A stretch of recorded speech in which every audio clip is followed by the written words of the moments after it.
As far as the 7-seater compact MPV segment goes, it's always about practicality, fuel economy, and space on the inside.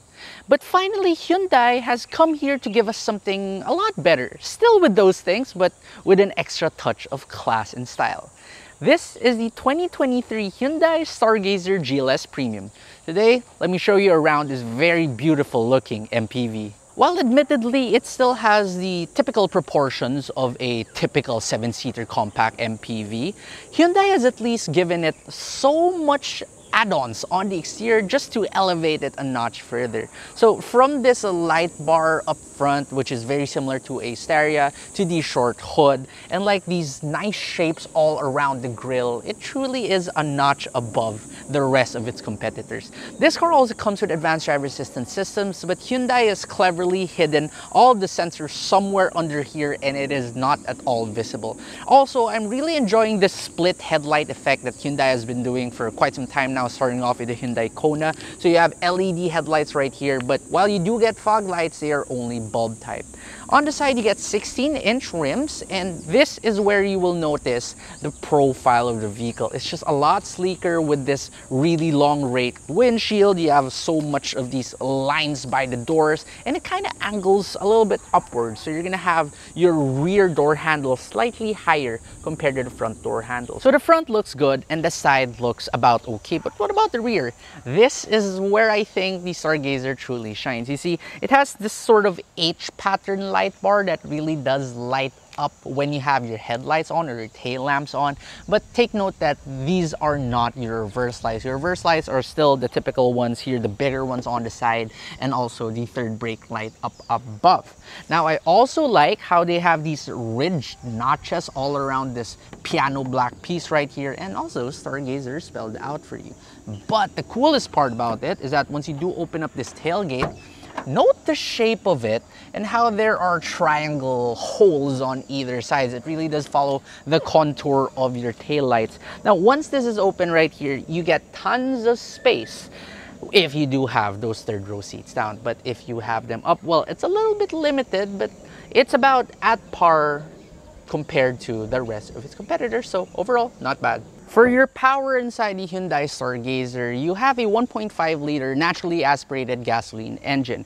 Power-wise, you get 115 horsepower and 144 Newton-meters of torque. The second best in its class, and overall, well, you know, it's not considerably more.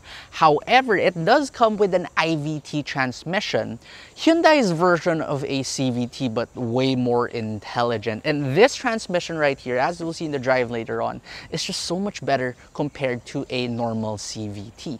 And it also gives you excellent fuel economy. You can do 9.8 kilometers per liter inside the city in heavy traffic. And once you bring this car over to the highway, you can easily double that, more than double that, at 20.1 kilometers per liter. Now we check out the interior of the Hyundai Stargazer, but first we start with the door thud. And it sounds just about okay. Right here, the interior overall is not bad, but I have a little bit of a complaint. You see, this panel right here, which kind of covers your instrument cluster and also which houses your touchscreen, it's a little bit not too high quality looking. It feels high quality, but the look of it, not too great. But at least you do get a digital instrument cluster, but it's only partly digital. On the sides, they're not really screens. It's only the middle, which is a tiny 4-point-something-inch screen. But it changes colors though, depending on your drive modes, which is pretty cool. And speaking of your drive modes, you get Eco, Normal, Sport, and Smart. This 8-inch touchscreen in the middle is very easy to use. It's also so responsive, and it even comes with wireless Apple Carplay and Android Auto. And it even has a very clear reverse camera with guiding lines as well. Now, your air vents, they look pretty nice. They have this really odd shape, semi-oval shape to it, and it also continues to either sides. Now, my favorite part about the Hyundai Stargazer is the amount of cubbies you get right here. So on top of your dashboard, that's one. You can put 14 iPhones right here by the middle. You have your standard glove box. You have 2 cup holders by the center, and it even lights up in blue. Unfortunately, it isn't cool though, so those are just lights. Even on the side, there's extra cubbies and bottle holders too. Now, moving on to steering wheel, it's leather wrapped, and you also have your buttons here for some of your advanced driver assistance system switches. And you can also tilt and telescope the steering wheel right here to find your perfect driving position. And this is by far the most reach I've seen in any adjustable steering wheel. Now, the seats themselves, they are pretty comfortable, also wrapped in leatherette. But my only problem is, number one, it's not power adjustable. And number two, I find the thigh support to be a little bit too high. So reaching for the pedals is kind of weird. Other things you get right here include a wireless charging pad. I've literally never seen that in any other car of its class. You also get a USB-A port right there and a 12-volt outlet. Finally, some of the odd and miscellaneous things about the Hyundai Stargazer. So, safety first. You get 6 airbags. You get advanced driver assistance systems such as a pre-collision warning system. You have lane keeping assist. You even get rear cross traffic alert, among others. But what's cool about it is that despite being an MPV, you can also turn off your traction control right here. And despite being named a Stargazer, it does not come with a sunroof nor a panoramic sunroof, so you can't really gaze at the stars with this Stargazer. Being an MPV, it's still imperative that the Hyundai Stargazer has good second row seats. So first we check the door, and it sounds pretty good. Now, right here at the back, you get tons of space, not just for legroom, but also for headroom. And what I love about it is that you can also slide these seats forwards all the way, and you can also recline them with generous amounts of recline. You even get your own set of blowers here up top, so it never gets too hot in here. You get 2 USB-A ports, a place to put your phone, and you can even drop this center backrest, which turns into a fully leatherette covered center armrest. The kids will also be happy right here because you even have this tray table which can accommodate up to 3.5 kilograms, perfect for an iPad or if they want to doodle or something. And at least for this passenger or driver side map pocket, you get a section of 3. So you have the section for your laptop, one for your wallet or your keys, and one also for your phone. You will never run out of cubbies right here because on the side, you get a cubby for a bottle or a small cup. You even have extra cubbies probably for an extra phone, and even down below there are even more cubbies. In most 7-seater MPVs or even large SUVs, the third row seats, they're pretty much just an emergency seating option or an option just for children. But with the Hyundai Stargazer, you get generous amounts of space right here, at least for a third row seat. You see, at 5'6" tall, even with this seat right here slid all the way back and with the recline a little bit reclined, I still have around ½ an inch or so of space. If I kindly ask the second row passengers to just slide their seats just a little bit forward, I'm gonna get so much space back here. I mean, it's not just the legroom, it's also the headroom. I wouldn't mind going on long journeys inside the third row seats of a Hyundai Stargazer. In fact, there's more space in here compared to what you're gonna get with a Toyota Land Cruiser. It is that generous back here. Also, these side windows, they really let in a lot of light, so I can see so much outside. I'm not gonna feel claustrophobic right here. And I even have my own cup holder right here at the back.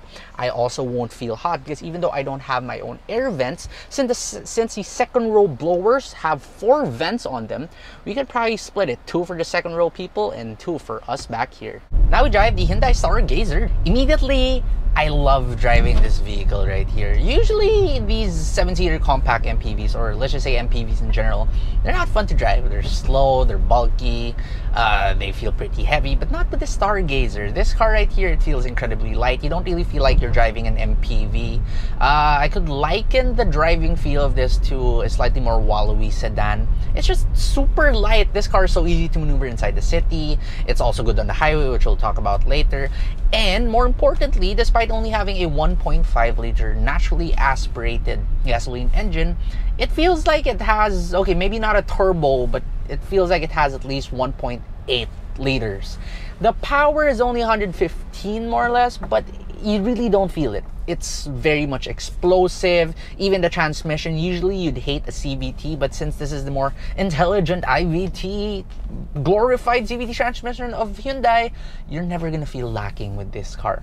So if you compare this to its competitors when it comes to power, it's only slightly down compared to the Honda BR-V, but it more than makes up for it by giving you a much more decisive and near automatic feeling CVT CVT transmission. I love it. Since it is a 7-seater MPV, it's really comfort focused, and you really do feel that when you are driving this. I mentioned earlier that it feels more like a wallowy sedan, and that's because it really isn't harsh at all. Yes, there is of course a lot of body lean still because of the size and because of the shape of the vehicle, but it's firm enough in such a way that it's not gonna make anyone puke. This car is not upsetting in any way to anyone's stomachs. So you get your Eco, Normal, Sport, and Smart mode. Eco mode is a little too literally retarded for me, as in it's a little bit slow. Normal is about okay. Sport is a little bit too jerky, but I'm very thankful about that Smart mode because it truly adapts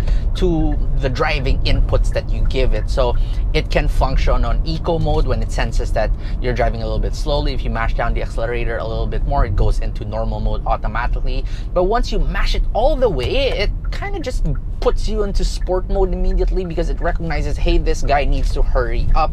So this smart mode is truly excellent. Unfortunately, despite having the ability to change your drive modes, it really doesn't tighten up your steering. So you have a very loose steering as expected of an MPV, but at least it is incredibly light. So if you are driving this inside the city, well, yeah, you're never gonna have a problem in the Hyundai Stargazer. One annoyance I have with the Hyundai Stargazer though is the rear cross traffic alert system, but it's not limited to this car, so don't worry. You see, rear cross traffic alert systems in pretty much every single car that has it simply does not work in Manila. If you want to, for example, get out of a parking lot or street parking in Tomas Morato, well, you can't get out because if you don't step on the brake within a couple of milliseconds and there's still, you know, an incoming car from like miles away, it decides to give you full braking force, and that gets kind of annoying. But at least it gives you a very cool graphic, like warns you in red in your speedometer. And over at the highway, the Stargazer excels. It's probably the most refined highway cruiser in its class. You see a lot of its competitors start getting loud at around 50, 60 kilometers per hour, but this one, even if you're going like 70 or 80, you barely hear any wind noise, you barely hear any tire noise, despite having your wing mirrors over here close to you and pretty big. It's not loud either. The only complaint I have with the Stargazer though is that since this blower right here for the second row passengers is pretty close to your head as a driver, well, that is the only wind noise that you hear in here. Next is visibility. It's a little bit not too great when it comes to visibility because, first of all, this pillar right here, just below the A pillar is where your tweeters are, and it is pretty big. It really does obstruct your view when you are turning. Second, the wing mirrors. I like that they're big, but they're a little bit positioned too close to your face. So what happens is instead of just slightly glancing at them when you're gonna change lanes, you do find yourself having to turn your head so much, and that is quite annoying on the neck. But at least you do get blind spot indicators in this car, and it even gives you an audible warning. Also, I was very surprised when I tried out the Hyundai Staria last week because despite being, you know, a van and all that, it had this lane keeping assist which really turns your wheel automatically when you are going even in slow speeds. And it also works even better on the Hyundai Stargazer despite the price point of this vehicle. It might not have adaptive cruise control, but your highway journeys will be a breeze because it can pretty much drive itself, at least insofar as steering will go. So now we've seen the package that the Hyundai Stargazer GLS Premium can give you. But what about its pricing? Well, this car right here costs 1,258,000 pesos. Just 8,000 pesos more compared to one of its very popular Japanese competitors. Yet it simply gives you much more. It gives you great fuel economy. It gives you much more refinement. And it also gives you a much better and more comfortable drive. So at this price, this is definitely one of my top choices when it comes to these 7-seater compact MPVs.